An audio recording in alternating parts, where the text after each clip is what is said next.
నమస్తే తాతాజీ గారు. నమస్తే. ఎందాక వచ్చింది నీ స్కూల్ బిల్డింగ్? మీకు తెలియదేం తాతాజీ గారు, శంకుస్థాపన రాయికి గేదెలు వీపులు రుద్దుకుంటున్నాయి. బిల్డింగ్ ఫండ్ కోసం ఆఫీసుల చుట్టూ తిరిగి తిరిగి కాళ్ళు అరిగిపోయాయి. మంచిని సాధించాలంటే శ్రమ తప్పదు కదా. అవి మీ పిచ్చి రోజులు. మీరు స్వతంత్రం కోసం లాఠీ దెబ్బలు బూట్ కాళ్ళ దెబ్బలు తిన్నారు, తుపాకులను ఎదిరించారు. స్వతంత్రం వచ్చాక ఆఫీసర్ల లంచాల దెబ్బలు, రికమెండేషన్ దెబ్బలు, మంత్రుల కమిషన్ దెబ్బలు మేం తింటున్నాం. నిజం చెప్పేదా, అసలు తెల్లవాడి రోజులే బాగున్నాయి.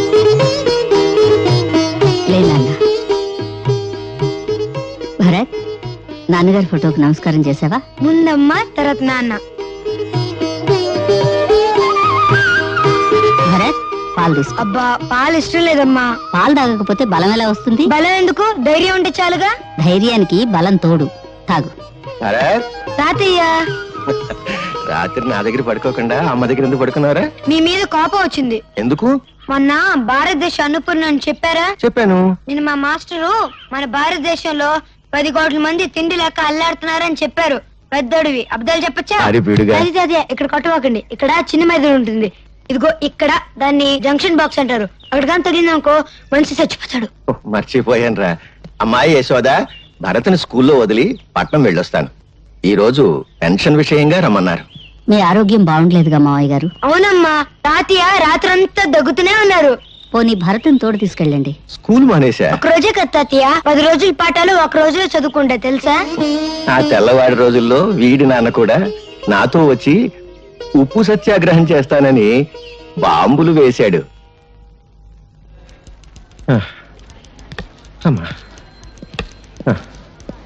బాబు, ఇది ఎన్నో అంతస్తు? 5వ అంతస్తు.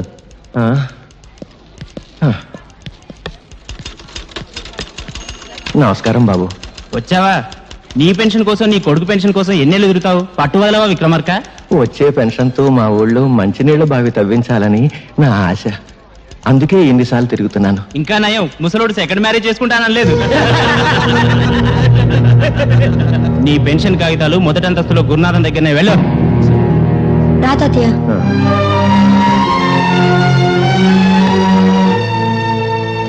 నమస్కారం అండి. సిగరెట్ ఉందా? లేదండి. సిగరెట్ లేదు, పని మాత్రం కావాలి. నీ కాగితాలు నా దగ్గర లేవు. 4వ అంతస్తులో నాంచారి దగ్గర ఉన్నాయి. ఇక్కడున్నాయని చెప్పారుగా. గవర్నమెంట్ కాగితాలు మా ఇష్టం. ఆడుకుంటాం, లేదంటే సరదాగా మున్సిపాలిటీ కుప్పలా పారేస్తాం. కుర్ర కొంక.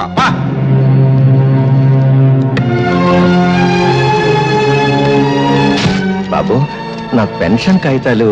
అమ్మా, కూల్ డ్రింక్ తెప్పించమంటారేంటి? బాబు, పెన్షన్ కాగితాలు. అమ్మా, ఎంతో కష్టపడి మెట్లకి వచ్చారు, పిసికించమంటారా కాళ్ళు? మా తాతకు సమాధానం చెప్పు. ఆవిడ గారు ఎవరనుకుంటున్నావు? మంత్రి గారి బామ్మర్ది, తోడల్లుడు, తమ్ముడు గారి మేనబాబు గారు, ఇయ్యంకుడు గారు ఉంచుకున్న ఆవిడ. ఆవిడతో పని మీద వస్తే డిస్టర్బ్ చేస్తావేంటి? వెళ్ళు.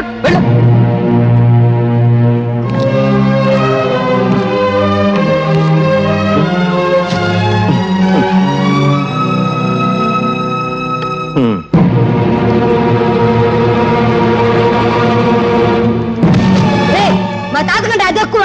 ఎక్కడా మా తాత పెన్షన్ ఖాతాలో? ఎక్కడా? ప్రభుత్వ ఉద్యోగుల మీద దౌర్జన్యం! ప్రభుత్వ ఉద్యోగుల మీద దౌర్జన్యం! ప్రభుత్వ ఉద్యోగుల మీద దౌర్జన్యం! ప్రభుత్వ ఉద్యోగుల మీద దౌర్జన్యం! కొట్టకండి బాబు, కొట్టకండి. వీడి పసివాడు కాదండి, తీవ్రవాది, విప్లవ. అవును, నా జోబులో బాంబుంది. పర్యాలు మా తాత పెన్షన్ గా తెలుస్తారా ఎవరా? జేబులు వెతకండి రా, నిజంగా బాంబుందేమో. తీరా. జేబు చిల్లుంది, బాంబు లేదు, ఇంకేదో తగిలింది. నవ్వుతారేంట్రా? మీకు నమస్కారం చేస్తాను, నన్ను క్షమించి వాడిని వదిలేయండి. తప్పు చేసింది వాడు, క్షమాపణ చెప్పాల్సింది వాడే. చెప్పు భరత్. నేను చెప్పను. చెప్తావా లేదా? చెడు వినకు, చెడు మాట్లాడకు, చెడు చూడకు, నవ్వుకో, నీ రూటే మార్చుకో.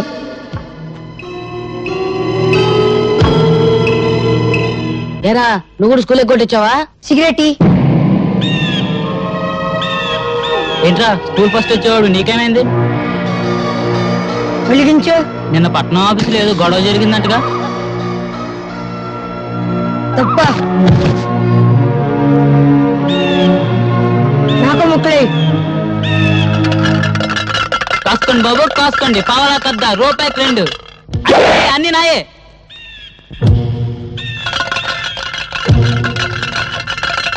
ఏంట్రా చూపు, ఏ పన్నాం? ఇప్పుడు నువ్వు నా కళ్ళల్లోకి నీ కళ్ళు పెట్టి సూటిగా చూస్తున్నావు. ఇప్పుడు నువ్వు నా మనిషివి. నేను చెప్తే అది చేస్తావు. 3 వేస్తున్నావు. వేసేస్తున్నావు.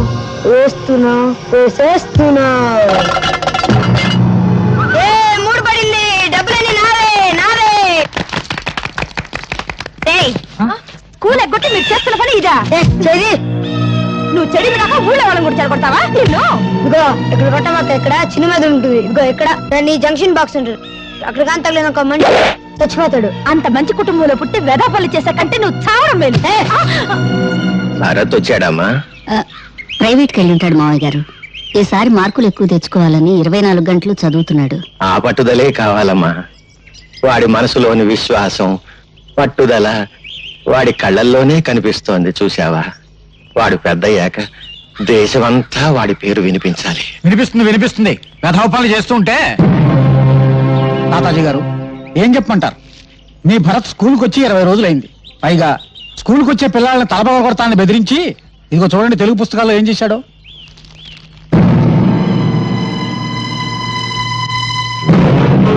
ఈ పని భరత్ చేశాడా? చూస్తే ఇంకా తెలుస్తాయి.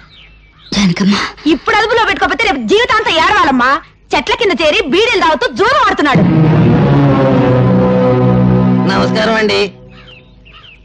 2 రోజుల క్రితం ఇదేదో పళ్ళెం నా దగ్గర పెట్టి ఖర్చుల కోసం సొమ్మట్టుకెళ్ళాడండి. అది పళ్ళెం కాదు శెట్టి గారు, స్వాతంత్ర సమర యోధులు తాతాజీ గారికి ఇచ్చిన తామ్రపత్రం. యశోద, ఈ దేశం కోసం ఆస్తిని, జీవితాన్ని, నేను ప్రాణాల్ని నా కొడుకు త్యాగం చేశాం. అటువంటి వంశంలో పుట్టిన భరత్ నా తామ్రపత్రాన్ని తాకట్టు పెట్టాడు. వాడు గాంధీ కావాలని కోరుకున్నాను, కానీ గాడ్సే కాకూడదు.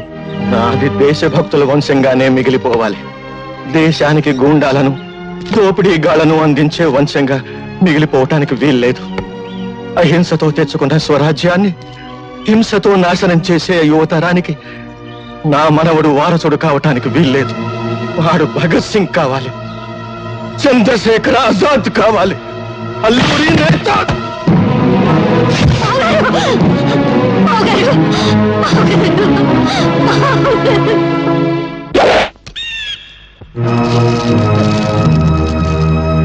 మీ తాత చచ్చిపోయారా? మా సొమ్ము కాజేసి వెళ్తావా? మరి మా తాత ముసలోడు పోకుండా ఉంటాడా? ఆడు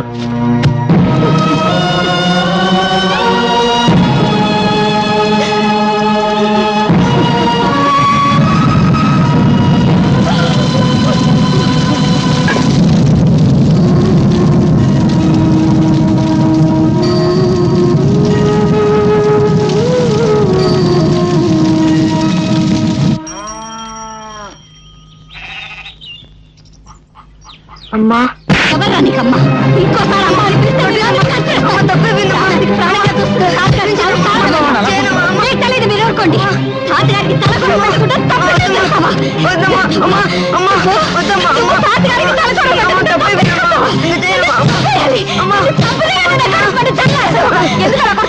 ఏదో పోస్తాను. వదిలేను కాదు, వదిలేను.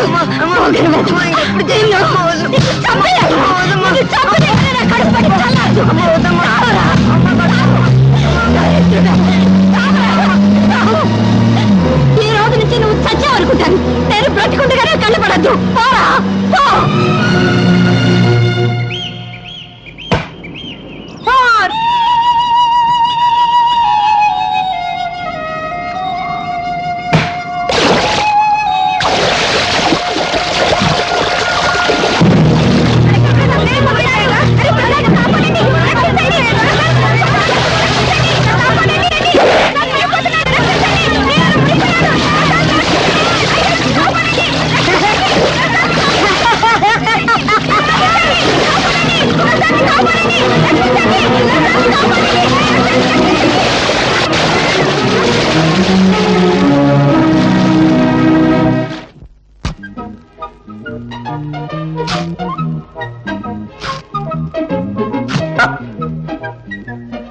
ఏదో బ్లేడు మళ్ళీ దిగింది.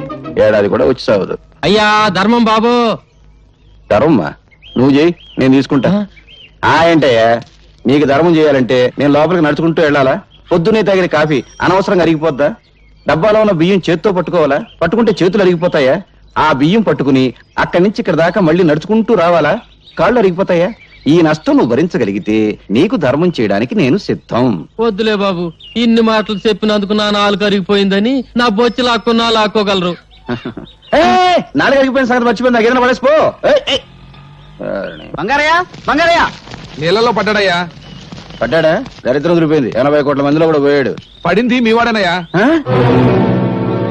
లక్ష్మి ప్రసాద్, లక్ష్మీ ప్రసాద్ వాడు నీళ్ళలో పడి మునిగిపోతుంటే ఈ కుర్రాడే ధైర్యం చేసి కాపాడాడయ్యా.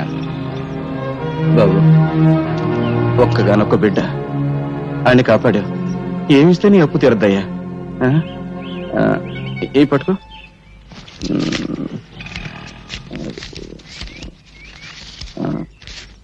ఇదిగో, ఈ రూపాయికి జేబు నిండా బట్టలు వస్తాయి. రోజంతా ఎకరేసుకుంటూ తిను. ఏనన్నా? జిడ్డు. జిడ్డే? అవును, పరమ జిడ్డు. రూపాయి ఇస్తావా? నిన్న అడుగు తినే వాళ్ళ కనిపిస్తున్నానా? జిడ్డు 500 పడే. 500? ఇలాంటివి 500? అవును, 500 కంటే 1 రూపాయి ఎక్కువ ఇచ్చినా విసిరేస్తా. నువ్వు విసిరేస్తే నేను ఏరుకుంటాను. పీడుగా. ఇదిగో ఇక్కడ కొట్టవాక. ఇక్కడ చిన్న మీద ఉంటుంది. ఇక్కడ దాన్ని జంక్షన్ బాక్స్ అంటారు.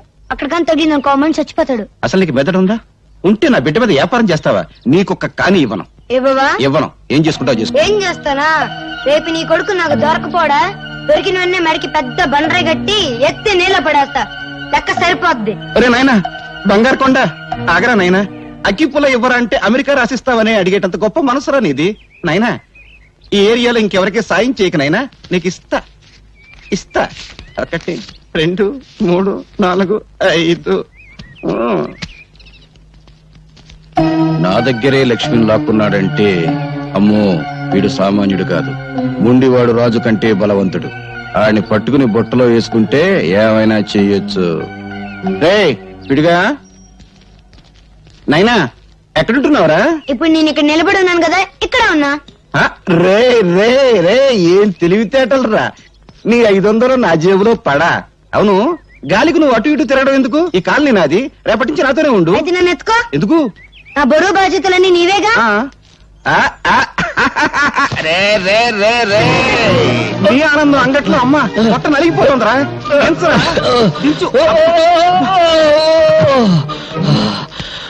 మోసింది నేనైతే నువ్వు ఆయాసపడతావేంటి జిడ్డు? అబ్బు, 2 బస్తాల రూపాయల బిళ్ళంత బరువు ఉన్నావు.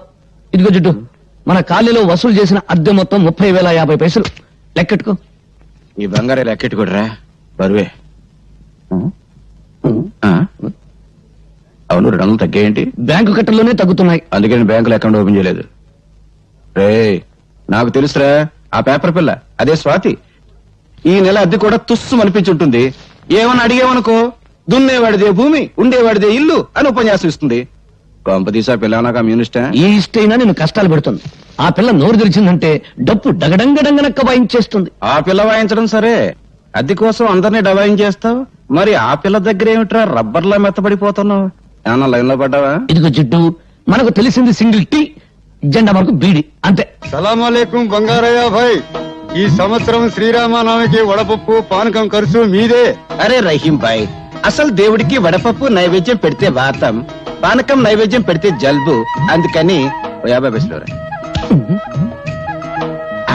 బీడికి ఈ 50 పైసలు పెట్టి మర్మరాలు కొని మర్మరాల నైవేద్యం పెట్టు, దేవుడికి ఆరోగ్యం. రామ్ రామ్. క్యా హై అల్లారాం. జిడ్డు, పోయేటప్పుడు కట్టుకుపోతావా? స్వర్గంలో దుకాణం పెట్టి వడ్డీకి తిప్పుతాను. నా డబ్బు నా ఇష్టం. సరే గాని ఈ నెల నా పోలీసు మామూలు పడే. రే, ప్రతి నెల అద్దె వసూలు చేసుకొచ్చి పోలీసు మామూలు పట్టుకుపోతా ఉంటావు. తిండి నాది, బట్ట నాది, నిద్రపోయే మంచం నాది, పళ్ళు తోముకునే పేస్ట్ నాది, ఒళ్ళు రుద్దుకునే సబ్బు నాది, చివరకు నువ్వు దమ్ము కొట్టే బీడీ నాది. అయినా డబ్బంతా ఏం చేస్తున్నావురా?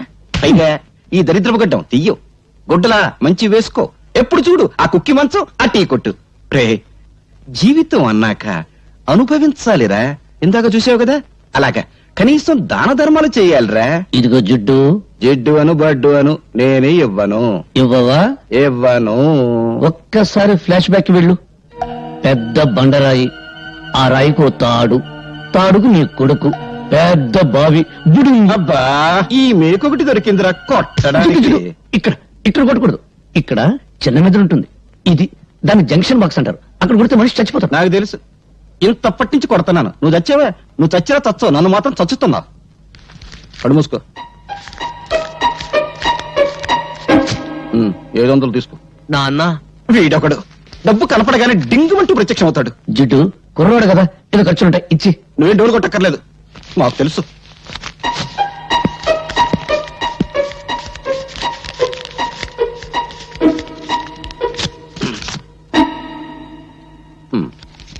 వందేనా? సోకులు చేసుకుంటూ మోటార్ సైకిల్ మీద డుర్రుమంటూ తిరగడం కాదు, కష్టపడి సంపాదించి తెలుస్తుంది. 100 అంటే 10,000 పైసలు. ప్రసాద్, ఏమైందిరా? ఏమైంది? చూడు, ఇవన్నీ మమత నాకు రాసినవి. ఒక గ్రీటింగ్ ఖరీదు ఎంతో తెలుసా? 50 రూపాయలు. ఆ అమ్మాయి నా బర్త్డేకి 25,000 రూపాయలు ఖర్చు పెట్టింది. ఈ రోజు ఆ అమ్మాయి బర్త్డే. ఈ 100 రూపాయలు తీసుకెళ్తే ఎంత చీప్ గా ఉంటుందన్నయ్య. నువ్వు లవ్లో పడి పెద్ద మనిషి అయ్యామన్న సంగతి మీ జిడ్డు తండ్రికి తెలియదు పాపం. అన్నయ్య, ఎలాగైనా మంచి టైం చూసి నాన్నకి ఈ విషయం నువ్వే చెప్పాలి. అసలు మమత ఎవరో తెలుసా? సిటీలో పెద్ద బిల్డర్ శ్రీపతి, ఆయన కూతురే మమత. అడుక్కు తినేవాడికి కూడా 100 రూపాయలు భిక్ష వేస్తుంది. అన్నయ్య, నా పరువు నువ్వే కాపాడాలి. నాన్నకు సబ్బు రాసి ఓ 5,000 పట్రా. 5,000? Please please. అమ్మా లక్ష్మీదేవి, కుక్కను కొడితే రూపాయలు రాలుతాయంటారు. అటువంటి కుక్కను ఒక్కదాన్ని ప్రసాదించు తల్లి. నా పెళ్ళాన్ని పెందలాడే పంపించేశావు. అది బ్రతుకుంటే ఆడపిల్లను కరి ఉండేది. ఆడపిల్ల పుడితే నేను అయిపోయేవాడిని తల్లి. నువ్వు నా ఇంటికి కోడలుగా వస్తే చాలు తల్లి. ఇదిగో ఈ కర్పూరమే కొబ్బరికాయ అనుకోదల్లి, ఇదే అరటి పండు అనుకోదల్లి, ఇదే పులిహోర అనుకోదల్లి, ఇదే చక్కెర పొంగలి అనుకోదల్లి. హారతి ఎక్కువసేపు తిప్పితే కళ్ళు మండుతాయని అర్పేశాను తల్లి. అంతే తప్ప వేరే దురుద్దేశం లేదు తల్లి. దీన్ని దృష్టిలో పెట్టుకుని నా మీద కటాక్షాన్ని మాత్రం తగ్గించొద్దు తల్లి. నా డబ్బు మీద చూపు పడ్డవాడి కళ్ళు పోవాలి తల్లి. చేతులు పడితే వాడికి పక్షవాతం రావాలి తల్లి. ఓం ఓ లక్ష్మి నా లక్ష్మి, నా లక్ష్మి ఓ లక్ష్మి. ఎదురుంటి వాడి లక్ష్మి ఎగురుకుంటూరా, పక్కింటి వాడి లక్ష్మి పరిగెత్తుకుంటూరా, అందరి ఇంట్లో లక్ష్మి నా ఇంటికిరా. అమ్మో, దొంగతనం చేసావా? నీ జేబు నువ్వు కొట్టుకుంటే దొంగతనం ఎలా అవుతుంది? నాన్నకు తెలిస్తే లక్ష్మి అరిగి తరిగి అలిగిపోతుందని మీ అయ్య నోట్లు లెక్క పెట్టాడు. కడప, కర్నూలు, అనంతపురం సమస్యల కంగారు పడకు. ఇదిగో నీ ఎవరి దగ్గరికి వెళ్ళు. నువ్వు కూడా పార్టీకి రానే. నేనా? ఎంగిలి బీడి సింగిల్ టీ గాని. నాకెందుకు చెప్పు? అదేం కుదరదు. నా బట్టలు వేసుకో, కొంచెం సెక్సీగా తయారు. సెక్సీగా అంటే డ్రైరే బెటరు. అబ్బా, ముందు చైనా నాకెందుకు